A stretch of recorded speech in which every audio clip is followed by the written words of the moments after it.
সে এখন কি করবে? ঘুমু দেবে। টাটা দিয়ে দাও, দাও টাটা দাও, ভালো করে টাটা দাও। টাটা দিয়ে দিতে, টাটা দিয়ে দাও, টাটা দাও, টাটা দাও বেশি। মেয়েকে ঘুম পাড়ানোর জন্য চেষ্টা করছিলাম, মেয়েকে ওটস খাইয়ে আমি ঘুম পাড়িয়ে দেবো, তারপরে রান্নাটা করবো। সেই দিন শনিবার ছিল,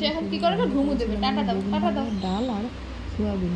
তো সোয়াবিনটা আমি নিরামিষ করবো। তো নিচে যেহেতু ওরা সবজির ব্যবসা করে, তো এখান থেকে বেগুন কিনে নিয়ে আসলাম। নিয়ে এসে আমি এই যে সোয়াবিনটা প্যাকেট থেকে ঢেলে আমি জলে ভিজিয়ে রাখবো। আর এদিকে আমি কাটাকুটি সব করে নিয়েছি। এই যে বেগুন ভাজা করব, আলু টমেটো সব কেটে নিয়েছি সোয়াবিনের জন্য, ডালের জন্য।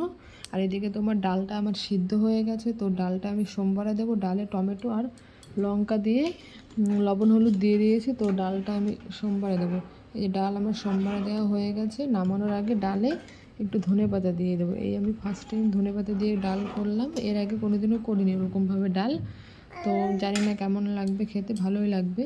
তো আমি খেয়ে দেখেছি, ভালোই লাগবে। আর এদিকে তোমার হলো সয়াবিনের জন্য আমি কড়াইতে তেল দিয়েছি। দেওয়ার পরে সয়াবিনটা ভেজে নেব। সয়াবিনটা আমার বাটিতে ভেজানো আছে, তো জলটা চিপে ভাজতে হবে সয়াবিন। আর এদিকে তোমার হলো তোমার বেদানা খাওয়াতে হবে মেয়েকে, বেদানা রস করে খাবে। আর মেয়ে আমার বেদানা আর হলো মৌসুমি লেবুটা খুব ভালো খায়। এদিকে আমি সয়াবিন আলু ভেজে নিয়েছি, এদিকে লঙ্কাটা চিড়ে দিয়েছি, কারণ মেয়ে যেহেতু খায়, ও এত ঝালটা মানে ঝালে অতটা বেশি ভালো খায় না। তো সয়াবিনের মধ্যে সব রকম মশলা দিয়ে আমি কষিয়ে নেব। তো আজ কি দেব? জিরে গুঁড়ো, ধনে গুঁড়ো, লঙ্কা গুঁড়ো, আর হলো নামানোর আগে একটু গরম মশলা গুঁড়ো দিয়ে দেবো, তাহলে হয়ে যাবে সয়াবিন রেডি। তো এই যে নিরামিষ সয়াবিনটা আজকে খাবো। তো পেঁয়াজ রসুন দিয়ে তো সবসময় খাওয়া হয়, শনিবারের দিন ভাবলাম নিরামিষই করি, নিরামিষ যেহেতু। তো নিরামিষ সয়াবিনটা ভালোই লেগেছে, খেয়ে দেখলাম তো ভালো হয়েছে। এই যে গরম মশলা গুঁড়োটা আমি দিয়ে দেবো নামানোর আগে। গরম মশলা নিরামিষের দিন একটু গরম মশলা না দিলে ভালো লাগে না। এদিকে তোমার লবণ হলুদ মাখিয়ে রেখেছি বেগুন ভাজাই। তো বেগুন ভাজাটা আমি করব। সয়াবিনটা যেহেতু হয়ে গেছে, তো বেগুন ভাজা বসিয়ে দেবো। আর এইদিকে আমার বর চলে এসে ডিউটি থেকে, এই যে বেগুন ভাজার জন্য তেল দিয়েছি কড়াইতে। আর এইদিকে আমার সয়াবিনের তরকারি, এই যে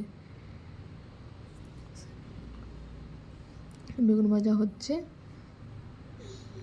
যে বেগুন ভাজাটা আমার মেয়েও খুব ভালো খায়, বেগুন ভাজা বাবাও যেরকম ভালো খায় মেয়েও সেরকম ভালো খায়। এদিকে বাবা মেয়েদের খেলা করছে ডিউটি থেকে বাড়ি এসে। তো আজকের ভিডিওটি এইটুকুই। তো কেমন লাগলো?